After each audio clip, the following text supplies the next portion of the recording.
talk. Speak up. You got it? I also wanted to announce, just for those of you who are interested, that the History Department is starting a series of lectures going forward for the rest of this term and the next term, commemorating the First World War and its legacies. On November 5th, Ken Zogry will be presenting a paper or a discussion entitled "We Knew We Wouldn't Win: African American Resistance to White Supremacy in North Carolina during the First World War, 1916 to 1919." That talk will be on November 5th in Bryant Jr. Auditorium from 6 to 7 p.m. And then I will speak on November 19th, same venue, the Bryant Jr. Auditorium, a paper entitled "War, Work, and Demography: The First World War and a Multicultural France." And again, that's on November 19th. So I wanted to again welcome you all to the 2014 Algie I. Newland Lecture. This annual lecture is one dedicated to the memory of Algie I. Newland. Professor Newland was an individual who figured prominently in the history of Guilford College. He was an alumnus of the college, graduating in 1921. In that time, among other things, as a student, he was an outstanding athlete, playing an instrumental role in taking Guilford's own baseball team to a state championship. He toyed, evidently, from what I've read, with going pro. Didn't. But he left perhaps his largest mark on this college as a member of the Guilford History Department, serving that department from 1924 to 1966. In which time he was a distinguished teacher, a department chair, and a dean.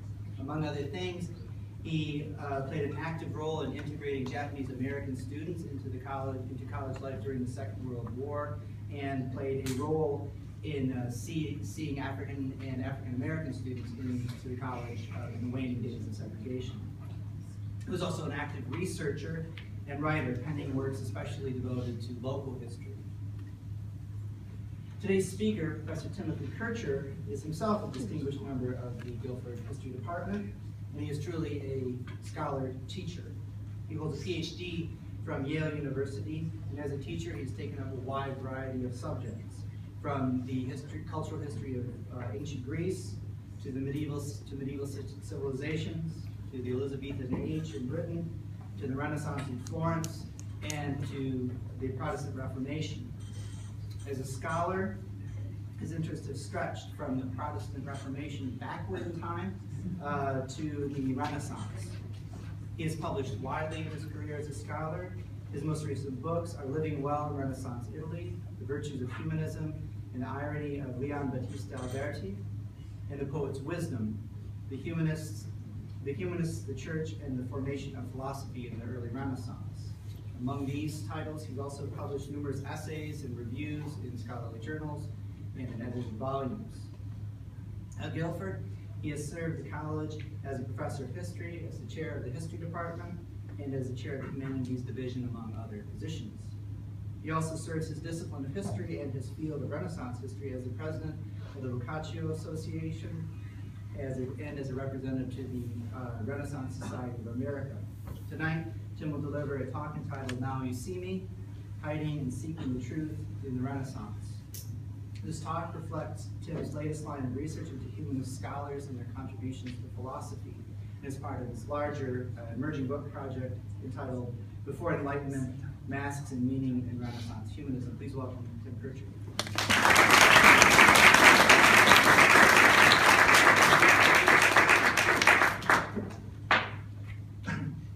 Thank you for coming. Thanks for taking the time to come hear this event. And I want to thank, of course, the Newland family for endowing this lecture series. That's really been a great benefit to the college over the years. And I also, of course, want to thank my department for asking me to give the lecture. And in particular, I want to thank Phil and Kyle Dell for helping me make this talk the best that it can be, so to speak, for reading through drafts and offering their suggestions. I'm going to start with a story. In a letter to a friend in late 1453, the Sienese humanist Aeneas Sylvius Piccolomini recounts a dream. He had reached middle age. He was unhappy and restless with his life. And in this midlife crisis, he found himself alone in a dark wood, unsure which way he should turn, and he was filled with fear and anxiety. And he sees in the darkness a shadowy figure approaching. The voice is of someone familiar, someone who offers to guide him through the choices that lie before him, both of suffering and of joy. Now, readers of Dante, then and now, will hear echoes of the opening lines of his Divine Comedy, when the pilgrim poet Dante is led through his night journey by the Roman poet Virgil. Aeneas Sylvius Piccolomini knew both writers well. His own name is that of Virgil's epic hero, Aeneas. Writing 150 years after Dante's journey, he alters the vision. Aeneas is cardinal of Siena, his native city, and he's on a career path that will take him to the throne of St. Peter as Pope Pius II.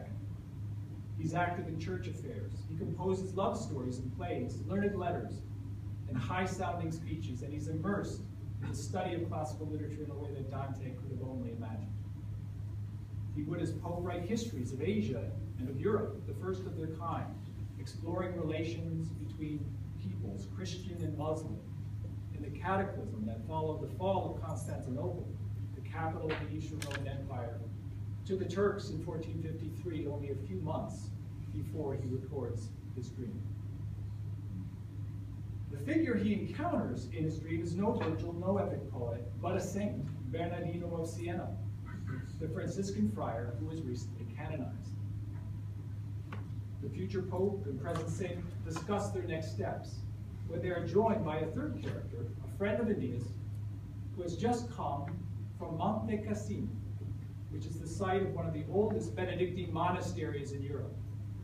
He had gone to Monte Cassino, he tells Bernardino and Aeneas, with 3 other humanist friends in order to explore the famous monastic library. The group fell in among the manuscripts, he said. They knew no sense of time as they read codices of Cicero and other classical authors, literally dusting them off from their resting places in the corners of the library. Aeneas' friend left his colleagues there, carrying on, copying and conversing, in order to join a hunting party of papal officials that took him in the path of the cardinal and the friar. Now, this little story illustrates the preoccupations of many Renaissance humanists. Sanctity at times, but not at the cost of studying the past. And above all else, their focus was on communicating ideas to one another. Fundamentally, they were concerned with communication itself, how it worked, and what challenges they faced in putting words on paper or in speaking to each other. So if this sounds basic, it is at the heart, I believe, of history and the humanities. History, if we study it carefully, will not allow us to overlook the basic things. And we must continually find living corners and dust them off. And all the humanities concern themselves, in essence, with the arts of communication, of expressing the meaning of things. Dante, in his time, had proclaimed that humanity was distinguished by the gift of speech. Writing on the eloquence of one's native language, he states that of all creatures that exist, only human beings were given the power of speech, because only to them was it necessary. The Renaissance writers I'll introduce to you tonight practiced the arts of communication in new ways, ones that influence writers and thinkers in subsequent generations.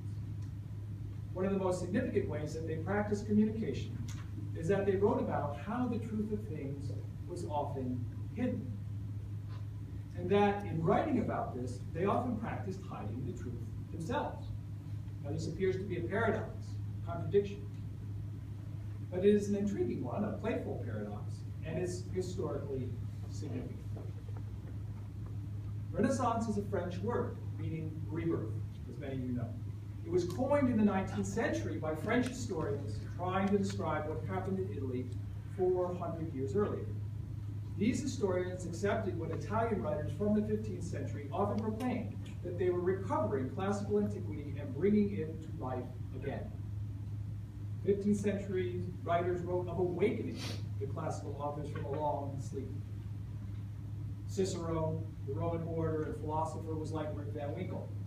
He and many other ancients emerged again into the light, these writers said, to reflect and magnify their learning and knowledge. These 15th century writers admired Cicero above all for his eloquence. In a dialogue written by the humanist Leonardo Bruni from around 1400, a character explains, philosophy was once brought from Greece into Italy by Cicero and watered by that golden stream of eloquence. So Cicero, by this view, brought the wisdom of the Greeks to the Romans, transforming it through his rhetorical genius.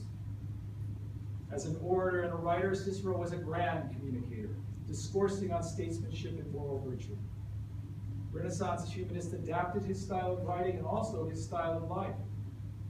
They wrote speeches for public occasions, and they assumed political office. As serious Ciceronians, they understood that writing and speech-making should have a philosophical quality. At the very least, they were concerned with ethics and the moral good. One of the humanist's favorite phrases from Cicero came from his dialogue on friendship, the De Amicitia, esse quam videre. Now the phrase, as you can see, is the state motto of North Carolina, so perhaps some of you learned it in school. Any? It's too much of a quiz. To be rather than to see. There'll be a little Latin lessons. Very little. Horrible. It's very little Latin. A true friend, in other words, should not deceive you. He or she should be honest and sincere, a good statesman, a good orator, a good writer. They too should seek the truth and express it in word and deed. The focus on depicting the truth of things has been considered a hallmark of Renaissance visual arts. Here you see Donatello's sculpture of Mary Magdalene, where the aged penitent Mary Magdalene displays this great abstinence and asceticism. The painter Domenico Ghirlandaio paints here a portrait of an old man and his grandson and shows us the old man's peculiar nose. Giorgio Vasari, the 16th century artist and biographer, declared that Renaissance painters revived classical tradition by capturing the reality of nature. So writers and humanists, therefore, should express what they see, warts and all, so to speak. And yet, we know plenty of examples where artists idealize their subjects, as here in Titian's portrait of the great art patron, Isabella d'Este, the Marquess of Mantua from about 1535. How old does she look? 16. At the time of the painting, she was 65. Titian had painted her image 5 years earlier, and here's a copy by Peter Paul Rubens, and Isabella may not have found it so flattering. So humanist writers, too, skilled in the arts of rhetoric, knew how to praise their patrons to the skies, to glorify their cities at the expense of others, to write glowing eulogies for bankers, political leaders, soldiers of fortune, men who were not always paragons of virtue. The humanist Bruni could exalt the city of Florence with the words, "Nothing more beautiful or more splendid than Florence can be found anywhere in the world. The splendor of this city is so remarkable that no eloquence could begin to describe it." Like painters, they could indulge their skill in the craft of seeming at the expense of being or truth. Humanists understood this choice, too. They understood the choice. They could see themselves faced with exposing reality or disguising it. In the novel Momus by Leon Battista Alberti, the god Hercules attacks the title character Momus by claiming that he learned eloquence only to deceive others. Momus, Hercules says, behaves in such a way that he is hard to know and may seem otherwise than he really is. Like the visual artist, humanists often had to ponder whether to show the real or conjure the idea of the false. My sense, indeed my study, is that this choice preoccupied them on a number of levels. Morally, of course, and also creatively, with respect to the way they chose to portray it, by their style of writing. Ultimately, it brought them to assess how they came to know reality, and how they identified what is true from what is false. Now, if art could create illusion and fool the viewer, here's the beautiful painted oculus, this round window in the ceiling of the Camera degli Sposi from Mantua by Andrea Mantegna. If art could create illusion, the means of illusion could also lead to a deeper understanding, or at least a brighter glimpse of truth. Before moving on to examples from humanist writings, let me restate the gist of my talk tonight. Renaissance humanists, like those of us learning the humanities today, were fundamentally concerned with communication, with how to convey and interpret the truth and appearance of things. Through this concern, they wrestled with problems of concealment and deception. For example, how and why could the truth of things be disguised? And how beguiling or misleading were appearances? And three, in addressing these problems and bringing concealment and simulation to light, humanists employed their own means of illusion and disguise. Now, the next section of my talk is for my students in History 400. I know you're out there. They will be giving presentations on their work in 2 weeks, on the 11th and then on the 18th of November in the East Gallery of Founders at this time. This is an advertisement for the presentation. And in each of their presentations, we've been asked to discuss the scholarly context of their arguments. So this next minute or so is the scholarly context, so that's by way of segue. Now, looking at contemporary scholars, I think that the study I'm introducing has something to offer their discussion. The scholars who have examined Renaissance literature have noted the various classical models that the humanists adapted in their work, where they have explored the stylistic range and variety within a single literary form, for example, dialogue. Written dialogue, of course, recreates conversation in the process of communication, so we'll have an occasion to investigate one or two examples. And yet, Renaissance humanists have not found their way into the history of philosophy very easily. Literary scholars, as a rule, don't tread this ground. Historians of philosophy themselves often trace developments from medieval scholasticism to Enlightenment rationalism and bypass the Renaissance entirely. Or when examining philosophical dialogues, consider humanist contributions to be very marginal, little importance. What about historians? Well, a number of scholars have sought to identify the Renaissance philosophical innovations by placing them in the time and context. That is to say, by studying how 15th century humanists understood philosophy as a field of study, or indeed as a way of life. But by and large, the historical field, we're talking now about the history of ideas, intellectual history, or cultural history, the historical field has excluded humanists from having anything interesting or new to say about philosophy. They were, from this perspective, too busy recovering the classical texts, or holding political and public office, or teaching rhetoric to concern themselves with philosophical questions. So I'm looking at humanist writings from a different perspective. Their writings consciously trumpet the truth of things. They aim to shed light, I argue, on the play of appearances that could mislead people. And they strove to unmask fraud and deception and expose hidden reality. And these writings, last but not least, use their own masks, their own sense of play and theatricality, in order to show how people understood the truth from the false.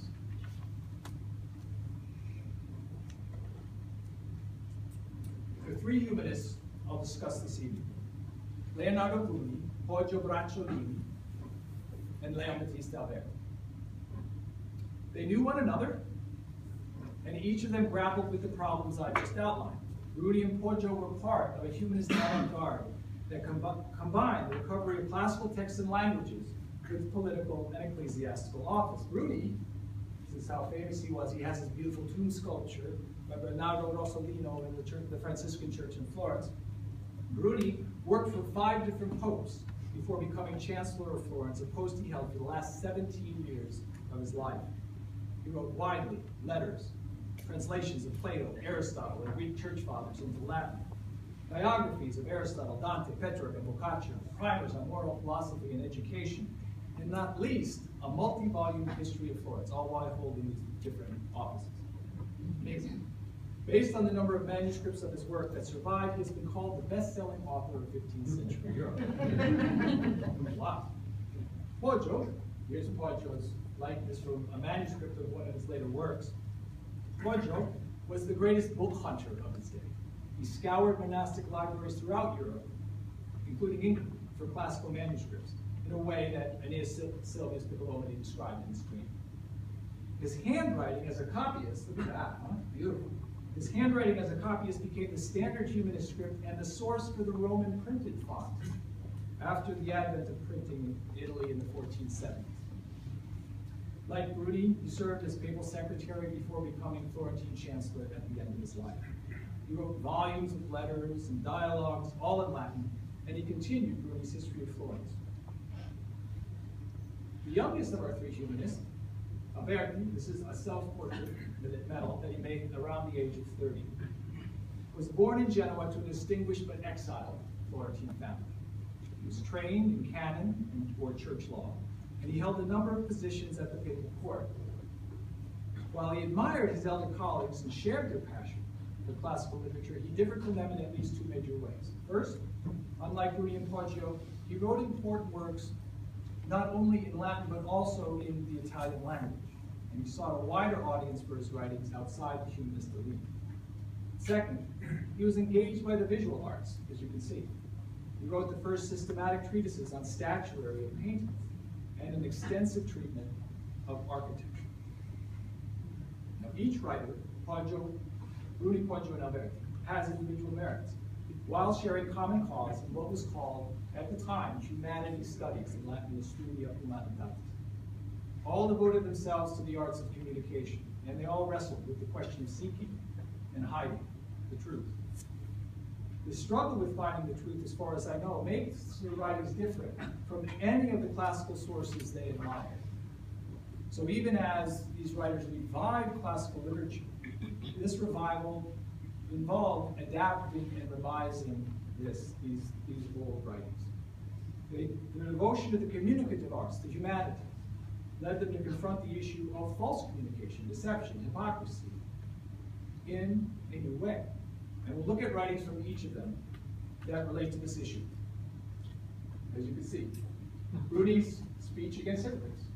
Kircher's dialogue, work by Kircher by a similar name, but it's a dialogue against hypocrites. And Alberti's novel Moments that I've already mentioned. So we begin with Bruni.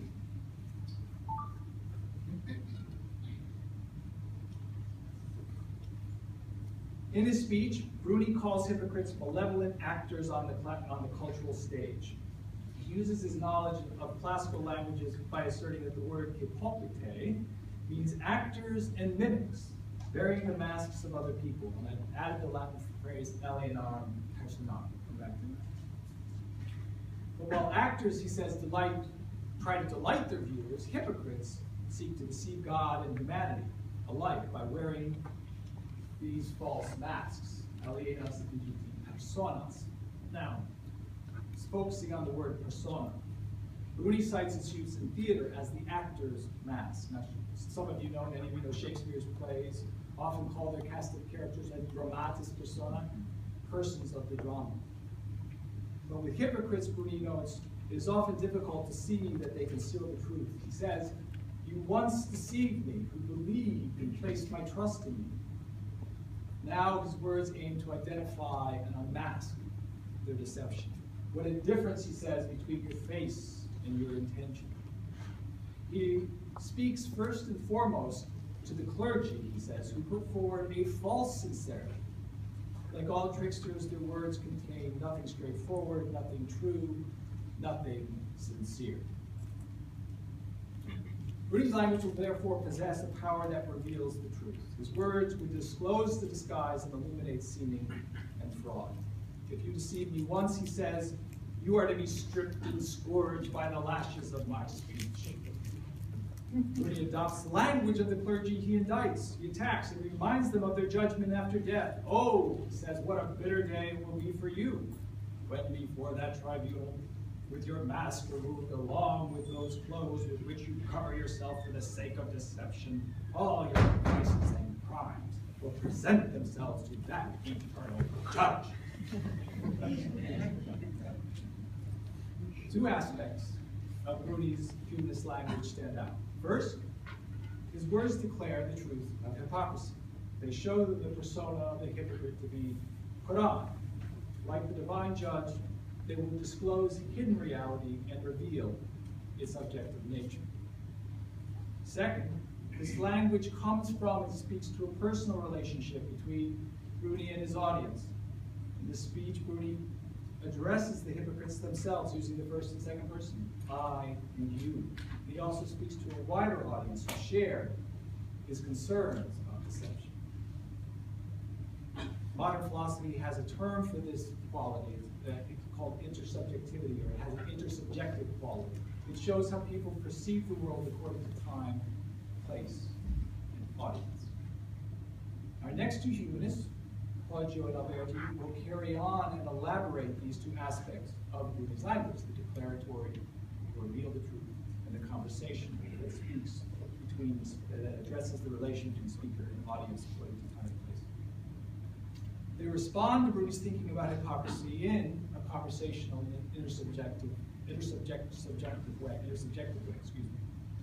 Poggio writes a dialogue, and Alberti records a conversation within his novel. And in each of their treatments, the disguise is deepened, and the thinking about the elusive nature of truth becomes more complex as it becomes more dramatic. Now, Bruni's speech emphasizes the problem of being rather than seeming to be Cicero. Dialogue confronts this problem by its very form. It stages a conversation among different characters. The entire discussion is a creation. It takes place in the candlelight of seeming. Both Poggio and Alberti, as they respond to Bruni, investigate the nature of truth with a stronger awareness of seeming. And they use disguises as a means to this investigation in the paradoxical, playful way I mentioned earlier. And we now move to Poggio. Poggio's dialogue against hypocrites shows various features of this awareness. The dialogue begins with two characters, one named Poggio, himself, puts himself in this dialogue, and the other a fellow humanist named Carlo Marsupini. And they lament, again like Bruni, the hypocrisy of the clergy, referring to Poggio's recent stay at the papal court. Marsupini names the papal court a kingdom of hypocrites, regnum hypocritae. These men, he says, at the court are lazy, ignorant, vile, remarkable only for their own showiness, their ostentation, and their pallid faces. They seek to stroll about under the guise of humility and contempt for worldly things so that they will more easily pursue their own desires. Yes, Poggio agrees. The hypocrites under the cloak of religion and piety were conducting various matters in order to increase their reputation. Marsupini then adds that Cicero found nothing worse, there's Cicero again, he found nothing worse than wicked people who seemed to be good. Pretty powerful stuff. 1448. The mutually affirming exchange, this agreement of minds between Poggio and Marsupini in the dialogue pauses when the two humanists are joined by a third figure, the third actor on the stage, let's call him Girolamo Aliotti, who's an abbot. And Aliotti will speak of hypocrisy in more general terms. He's like a good classicist, good humanist. He defines the Greek hypocrite by the Latin simulacrum, simulate.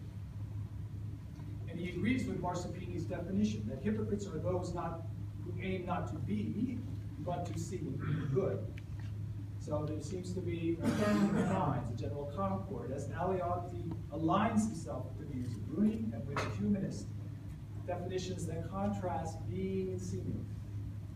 Being authentic is good, seeming sincere is bad. And language may distinguish clearly between the two. Things, however, as you might imagine, are not so simple and straightforward, because Aliotti changes the course of the discussion in a way that broadens the scope of hypocrisy and increases its philosophical significance. Because, he says, hypocrisy infects more than the clergy. You will find, he says, in every craft, people ready to simulate and dissimulate, as they desire either praise or advantage. Not only clergy, therefore, practice hypocrisy, but he says, but also learned people in every course of study, present company except. All may be called hypocrites for showing forth more than they know. We might say the same for those possessing outstanding intelligence, or those morally good. None of them does not seek to seem a bit better than he or she actually is. Nearly everyone, therefore, according to Aliotti, is involved in some degree of hypocrisy, deceiving others, or indeed themselves. The theme of falsity or pretense may remind some of you of the face of Machiavelli's prince, who's lurking, who's coming in the early 16th century, or the figures of folly and self-love in the work of Erasmus, the 16th century Dutch humanist. He'll come up a little bit later. The Renaissance humanists in the 15th century and the philosophizing, Poggio's Abbot raises a larger point. Who among them, he asks, is fundamentally sincere, does not show a false face to others? In order to achieve the drive, the goals of fame, gain, or power. In context of the dialogue, Poggio's readers must ask themselves which character presents the author's perspective. Is it the two humanists, Poggio and Marsuppini, who confidently state who is hypocritical and who is not? Or is it Aliotti, who sees hypocrisy everywhere? And if it's Aliotti, how do we know whether anyone is speaking the truth, since everyone is susceptible to the charge of hypocrisy and illusion? So more clearly than Bruni's speech, Poggio's dialogue expresses a tension in the humanist search for truth. At one pole, humanists will unmask the deceptions, unravel the misunderstandings that their contemporaries pose to them. Their language will declare the reality of things and strip away the mask, the face of seeing. And at the other pole, their writings draw the reader's attention to the agents, to the people making that inquiry, to the personalities of the speakers and author, and raise questions about their integrity, their sincerity, and their insight. The Abbot Aliotti stresses that dissimulation and illusion are all about. Not surprisingly then, he also emphasizes how limited are human perception and objectivity in the face of seeing. The method of hypocrites, he says, is diverse and various, and it seems difficult to gain a clear understanding of their nature. So deeply rooted is the pretense of virtue. And yet, he says they are unmasked by time. They are unmasked by time. Sentence catches our attention. It suggests a release from the shadow play of deceptive encounters and conversation. And Aliotti may be pointing, like Bruni, to the judgment after death, when time on earth is run and everyone is laid bare before the divine judge.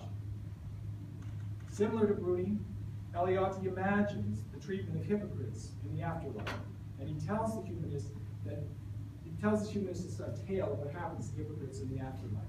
All those of uncertain sincerity, he says, enter the afterlife of Hades, that's the realm of the afterlife, through a narrow tunnel. And if they live their life free from hypocrisy and simulation, they go right on through.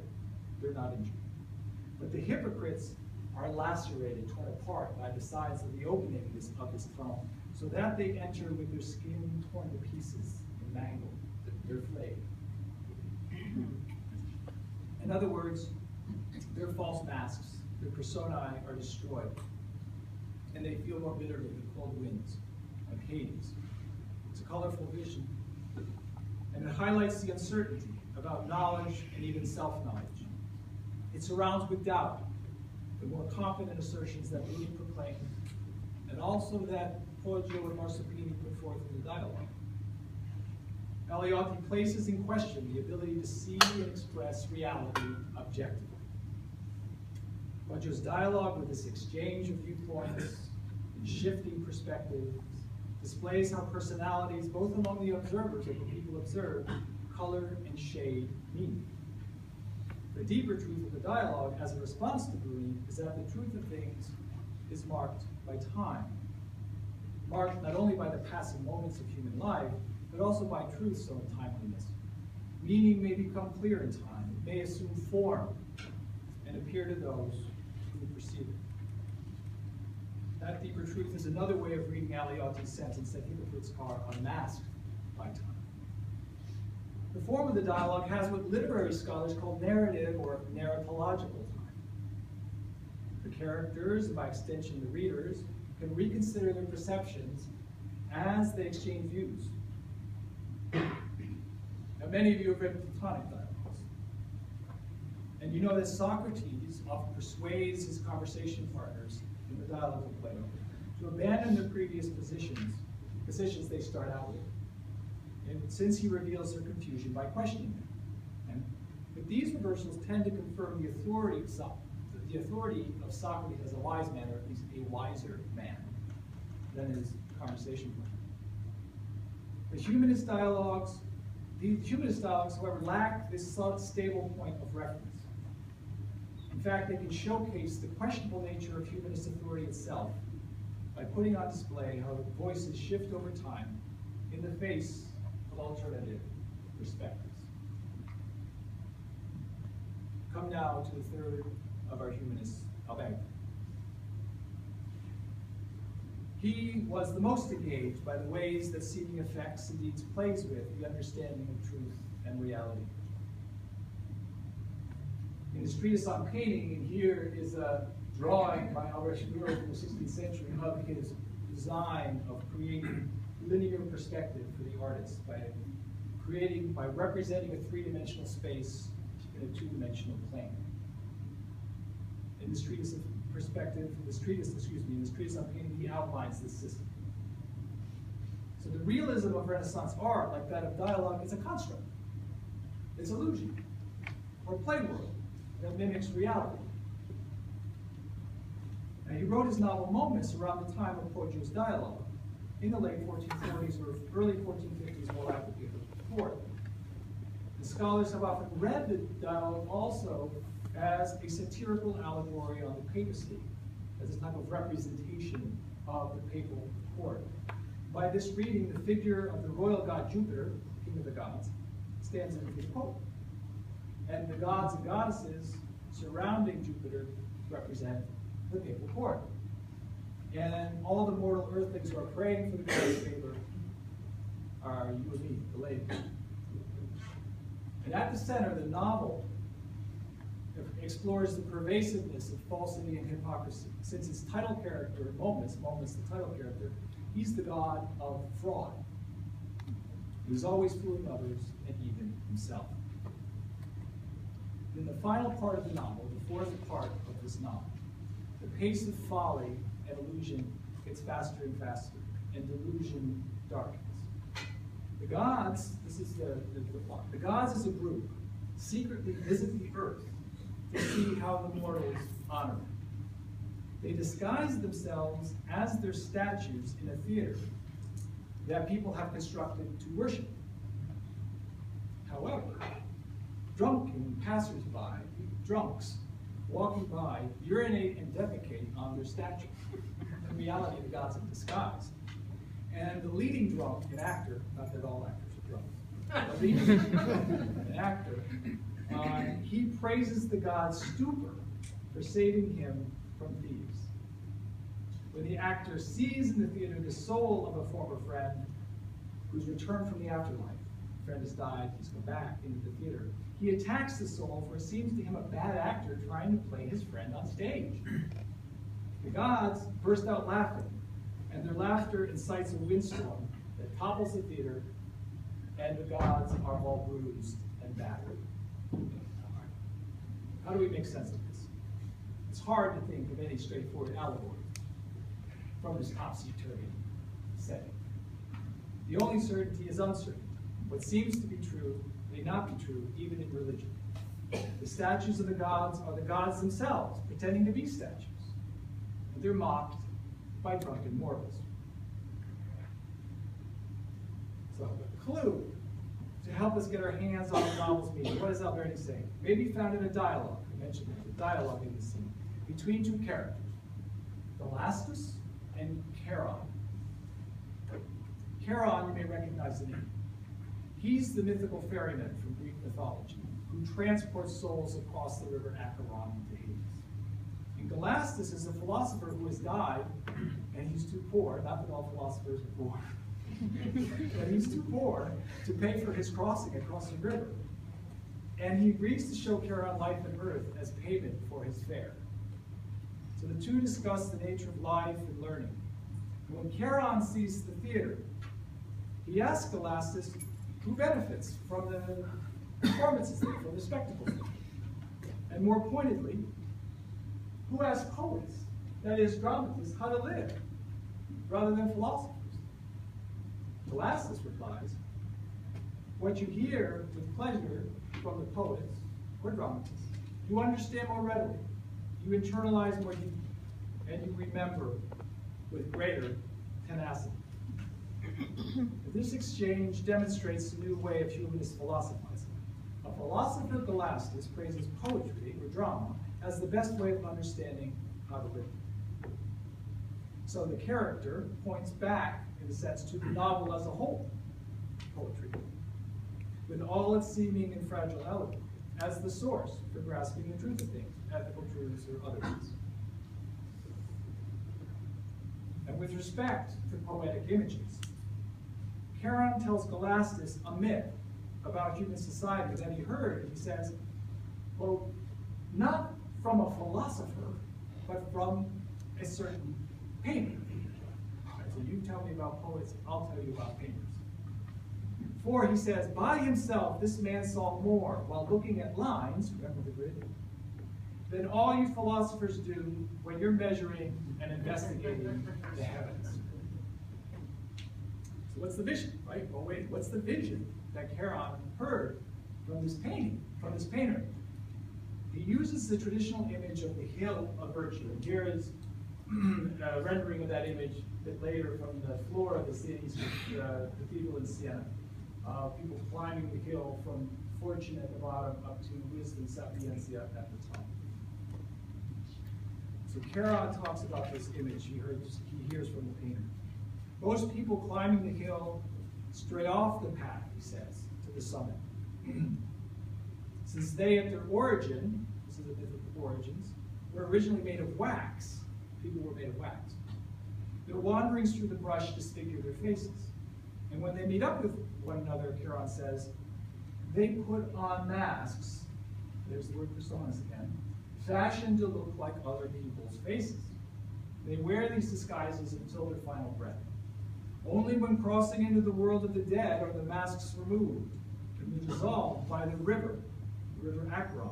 No one, Kircher states, reaches the other shore unless naked and stripped of the mask. Kircher's tale is how people mask the truth and how they are unmasked after death. It resonates with the sentences imposed on hypocrites in the words of Bruni and Pudgy, his response to the earlier works. For Bruni, the masks of hypocrites fall away before the divine judge. To Eliotti, hypocrites enter Hades torn and mangled, with their false faces ruined. Alberti's Kircher tells a related but different story. People, he says, put on false appearances in order to conceal their moral deformities. We'd call them Halloween costumes in reverse. While people dress up at Halloween to seem like goblins, witches, or ghosts, to scare others, Kircher's souls dress up to seem like one another, to appear normal, and to social conformity. They wear disguises throughout their lives, surrendering them only as the price of their crossing into the underworld. The story mutes, plays down the moral judgment of their unmasking compared to the accounts of Bruni and Pudgy. If Kircher's painter, remember it's the painter's story, told it to Kircher, he tells it to Scholasticus, right? If Kircher's painter blames them for adopting disguises after straying off the moral path, he also paints hypocrisy and deception as a normal social condition, even more so than Pudgy's habit. In other words, Alberti's novel shows how masking is endemic. It's a constant feature in how people understand the world and the truth of things. It shows the humanist at play. The author's point of view is now thoroughly disguised, and his characters repeatedly fool each other and themselves. The truth of things he suggests is glimpsed in play, in seeing in, with, and through the game of illusion. Now, I began this talk speaking about the arts of communication, and I would like to keep my own message now from getting lost in the dark wood of images and stories. So let me present then the historical outlines and consequences of these views as I approach my conclusion. Humanists were concerned with speech and eloquence, and how one's voice, either orally or in writing, could capture and convey the truth of things. They emphasized humanity not only via Aristotle, the Aristotelian tradition, as a rational and political animal, in Latin the animal rationalis, or homo politicus, but they also spoke of humanity as a speaking animal.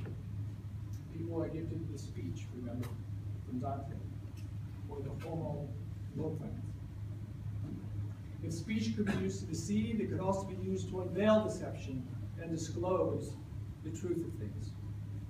Humanists recognize that mortal life is filled with illusions and deceptions that may be, in the words of poet Jose Eliot, unmasked by time. The illusions may be revealed in an instant, a moment's perception. But, as Alberti suggests, they may further envelop the observer. The movement of illusion and masquerade led Alberti to imagine life as a topsy-turvy carnival in which even the gods pretend to be their own disguises. What seems to be true may be false, and what seems fraudulent may be authentic. In either event, the speaking person is a person at play, the homo ludens, in Latin. Now, in the 16th century, a generation or two after Alberti's death, writers and artists thematized this idea of the homo ludens, how people played the game of hiding, seeking, and telling the truth. The great Dutch historian Johan Huizinga wrote a book by this title in 1938, Homo Ludens, a study of the play element in culture. He notes that illusion means etymologically in playing, from the Latin, Hodgio is the Latin, illusio, ludo, in, ludo. In this sense, it can also mean to amuse oneself. Alberti and his fellow humanists, we have seen, stressed the deceptive game of hide and seek. But it seems humanists are playing with words now. They were playing with good earnest. Their thinking on language and philosophy, the way words disclose and conceal the truth, resounded in 16th century writers and artists. We'll conclude with two: Desiderius Erasmus, painted by Holbein, and Peter Bruegel, the elder, in the self-portrait here. Erasmus was the leading humanist of his day. He kept up a great correspondence with many scholars. He argued with Martin Luther over the nature of free will. He collected over 4,000 Latin proverbs. And he composed his most inspired work, The Praise of Folly, while returning to Switzerland from Italy, where he may have read Alberti's writings. The Praise of Folly is literally that. And here's a drawing by Hans Holbein in the margin of one of the early printed editions. It's a speech in which the figure of folly engages in rhetoric, gives a speech. She praises and blames various walks of life. She heaps scorn on scholars, priests, monks, and speaks glowingly of fools. First the drunken common sort, and then Christian foolishness. Since folly is the one speaking, it's a great trick to figure out Erasmus's meaning. Folly speaking of folly. What's your meaning? She proclaims folly as true wisdom, higher than reason or logic, which, as we know, only tend to make life miserable. At the heart of her eloquent argument is the figure of the Silenus. In Greek mythology, Silenus was the homely Sybaritic teacher of Bacchus or Dionysus, the god of wine. In Plato's Symposium, symposium literally means in Greek, drinking party, Socrates is compared to a Silenus for being outwardly ugly, but inwardly beautiful. Thus, folly says, what at first sight is beautiful may really be ugly. The apparently wealthy may be poorest of all, the learned, ignorant, the favorable, adverse. In short, you find all things suddenly reversed when you open up a Silenus. Fools recognize, folly says, that illusion and in-playing is part of human existence. Destroy the illusion, she says, in any play of doing, not least the play of mortal life. Now, at first glance, Erasmus's folly reverses the position of earlier humanists. For them, the challenge was to discern wickedness behind the mask of goodness. Erasmus's folly, one must also see wisdom or goodness in what is considered foolishness. But this reversal is an extension and fulfillment of 15th century philosophizing. For now all people are at play with masks, both the wicked and the good, both those who seem wise and those who seem fools.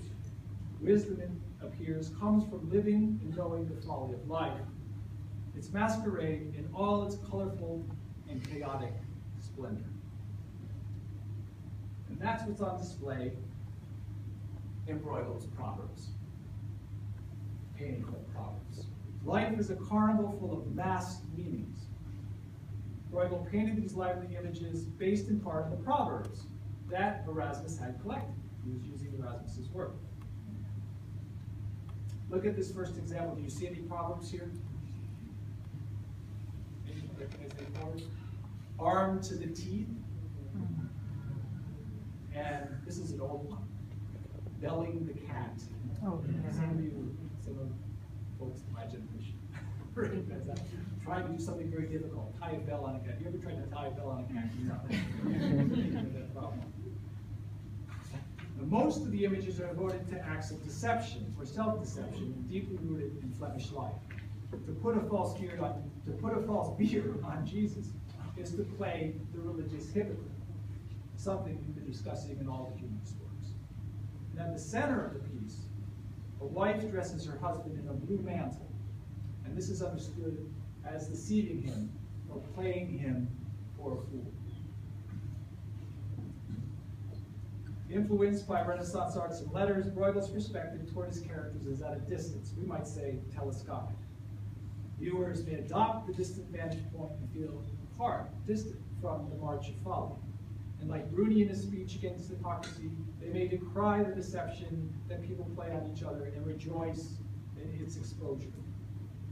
But so inclusive and encyclopedic is this colorful array of folk wisdom that we may also feel invited into the play and see ourselves as part of the carnival. So as you go out on Friday to celebrate Halloween, consider these images and how you too see the meaning of the mask. Is culture and communication a playground that we only enter and leave as we wish? Consider that the humanists used the study of the humanities to cultivate the arts of communication, that these arts unleashed their creativity and inspired their imagination. And through this inspiration, they celebrated human freedom. This freedom, they suggest, lies in the world at play, in a game, not only of chance, but of choice. So if we listen to Renaissance humanists, we hear that we are inescapably at play, not merely in the present, but in the past. But with the past, excuse me. The past, they seem to say, is a playground that offers us choices for the future. And the choices that we face and entertain make us human. Thank you.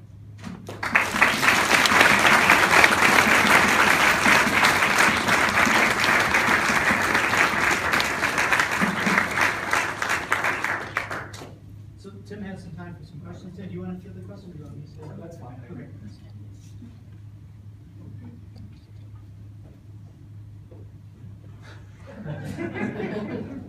Drinks are on me. Yes, George. I've seen that picture before, and I also heard about the metaphors and whatnot they had in there. Have you found? Do you think you've found all of them? Because I know that there are a bunch in there. There's, I think scholars have traced, I forget the number, 80, 70? And sometimes a single image can have more than one meaning. Right. This is obviously part of imagery and metaphor. It may mean different things. But I mean, the scholarship, there's whole books written on this painting, of course. And this was not the only time that Bruegel used these images, like the blue mantle in his works. He would reuse certain images. So, the short answer is no, I don't know the meaning of all of them. And many of them are obscure to us because they're culturally conditioned. And they're 16th century Flemish proverbs that we would have a hard time accessing. Was there any discussion among these people face to face? Do you ever have any of that? Yes. Yes, Alex. Bruni, Poggio, and Alberti all saw each other face to face in Florence. They were all in Florence at the same time. And as a matter of fact, Don't get me started. As a matter of fact, Alberti wanted to have a poetry competition. What? A poetry competition, a poetry contest. And he arranged to have a poetry contest in Italian, which was something unusual because poetry was generally only written, if for educated people, was written in Latin. So he had this contest in the Cathedral of Florence in October 1441, and in the audience, as judges, were Bruni and Poggio, judging who should win the prize. And guess what they did? They didn't give the prize to anybody. So Alberti felt insulted because they didn't want to recognize Italian. See, they didn't want to recognize that Italian was worthy of being part of a poetry competition. So yes, they knew one another. Alberti dedicated, nonetheless, despite this incident, Alberti dedicated parts of his writings to Bruni and Poggio. Yeah, see. What kind of backlash did Bruni and Poggio get from the church for saying these things? Yeah, I mean, that may surprise us today when we think of the church and its power, but in the 15th century, especially the early part of the 15th century, the church was in grave crisis. And as a matter of fact, it was too dangerous for the Pope even to stay in Rome. He had to find a place to stay in Florence, Ferrara, and he was battling a number of forces, both not just worried about Turkish advances into Europe, but he was also worried about people who were representing church councils over the power of the Pope. So he was fighting that party.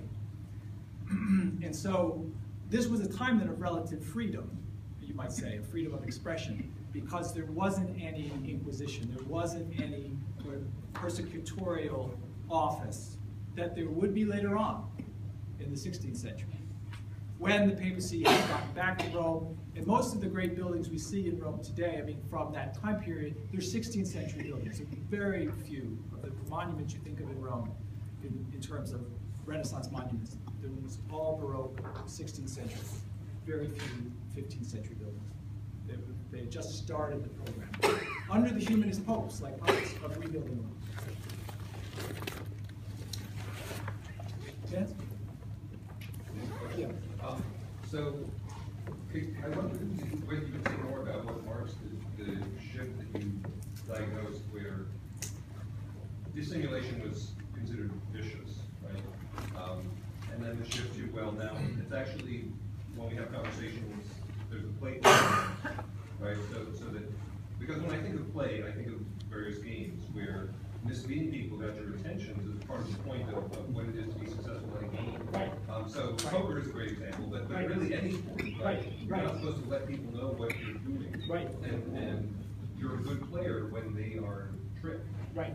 So in equating speech to, in highlighting this ludic aspect of speech, are the later writers like Original, the painter, and so forth, are they actually suggesting or recommending that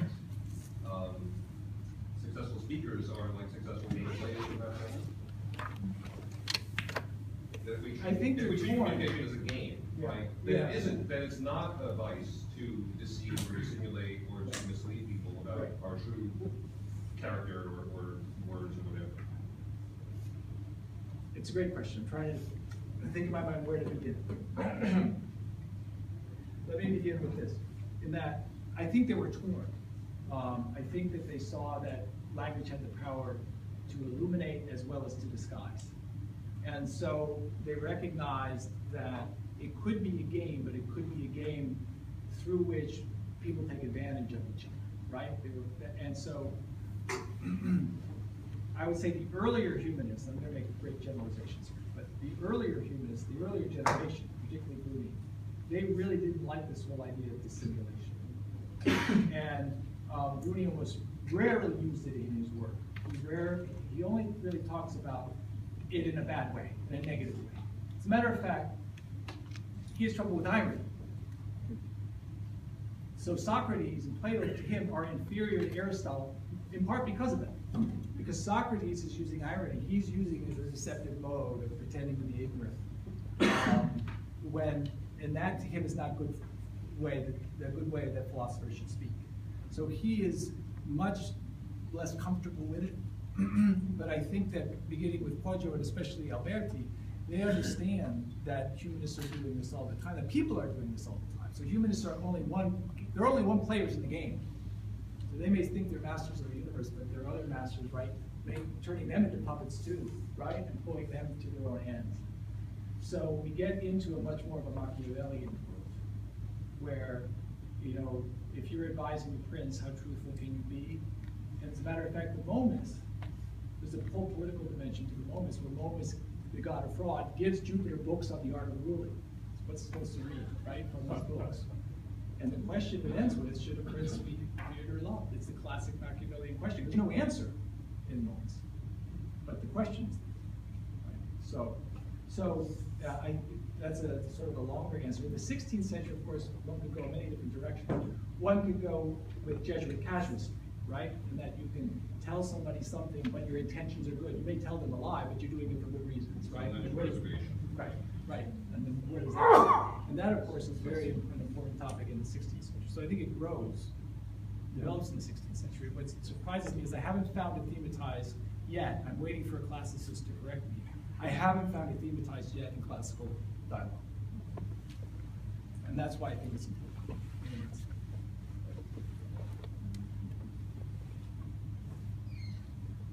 Maestro. I think I might have misheard you, but I think at one point you said the Momus was based, like, Jupiter was the Pope and then everybody else was the papal official. So is Momus like a particular papal official that Alberti knew or based on? Oh boy, his contemporaries asked him, my Momus? My Momus? You're making fun of me? Right? Alberti, of course, I mentioned all the letters that Poggio and Bruni wrote. Alberti wrote, we have 6. And they're in Italian and they're about architecture. He was not going to show his hand, to go back to Vance's point. So he had his own mask in writing. Yeah, absolutely. It was called a chameleon by one of his admirers, Cristoforo Landino, called a camaleonte, a chameleon, because he knew how to master his own opinion. So there's I think it's very tricky. I am not, if you might have sensed from my talk, I'm not of the camp that really likes to see it as a straightforward allegory. It gets way too complicated. I mean, you can read it that way, but then there's so many exceptions to that rule that it tends to break down. So I think he's doing something else, something far more interesting. A lot of his contemporaries are interested in allegory, and I think that's another game that he's playing. He's playing game with their allegory. He said, you want to talk about allegory? If I got an allegory for you, oh, wait a minute, it doesn't work. Were Dante, Petrarch, and other new Italian writers not so well thought of by the time that Bruni and Poggio objected? They had this love you but at a distance type of relationship to them. They weren't, the 15th century humanists were not writing much in Italian, but they recognized, of course, clearly the great importance of these earlier writers from the 14th century and how they prepared the way for them. But they read, when they talked to Petrarch, they talked to the Latin Petrarch more than the Italian Petrarch. Right, we're talking retro grouches. Retro grouches, yeah. Yeah, yeah. Or extreme classicists, right? Classicists in a way that almost, it's anachronistic.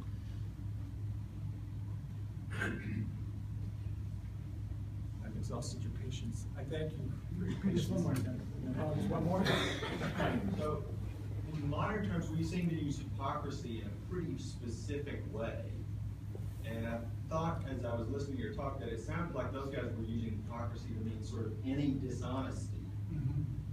Or, is that right? Well, it's showing one thing and feeling another. But we use hypocrisy mainly to mean I criticize you when I in fact do the same thing that you're doing. And Well, that's what I don't want to. I would use it in other ways too, but that is often a way that we do it. But that's why they would target the clergy. Okay, they would be the prime target for hypocrisy because they're preaching to everyone, right? Live this abstemious life, refrain from material goods when they're out secretly trying to aggrandize themselves, right, with worldly goods. So I think you're right. So that element is there, and I think that's why the clergy are such an easy target. They're always an easy target. But I agree, it's a broader definition than we sometimes use it. So you were saying that basically from the early humanists who hated any kind of hypocrisy to the later humanists who seem to kind of begin to accept and embrace the fact that we all play parts in life, did they then go on to say that you can find truth by playing a part? Mhm. Yeah. Yeah, I mean, it goes back, and this is not new, in that sense, it's not new. I mean, poetry, if you think about it, in many cultures is often a way that a culture expresses its truths to its people, and even anthropologically, right? And poetry is full of masked meanings. But not just using a play to express a truth, but to, for instance, the gods becoming statues, playing the part of statues, figuring out the truth of how humans actually viewed them. Mhm. So in the sense, they weren't actually expressing something to the humans, but through playing a part, they found a truth that they hadn't known. Was so, anyway, okay. Yes, no, I think you're right, because what comes out there, the Renaissance, I hope this talk intimated, is not all sweetness in life, right? There's a lot of lying, deception, and dirty business going on. And so humanists were aware that you had to play a mask even to protect yourself, right? And that if you're in a society, you can't trust people that maybe that you encounter. You don't know their intentions towards you, so you adopt a certain mode of life, even if it's not the one you would naturally adopt, or it's not a way that you would naturally be, in order to protect yourself from envy and enmity and slander. So the theme of slander, envy comes up throughout Renaissance writings. It's the counterpart to the theme of friendship. They talk about friendship, and then they talk about, hatred and bitterness and slander. All right, I wanted to have us raise applause for thanks for Tim.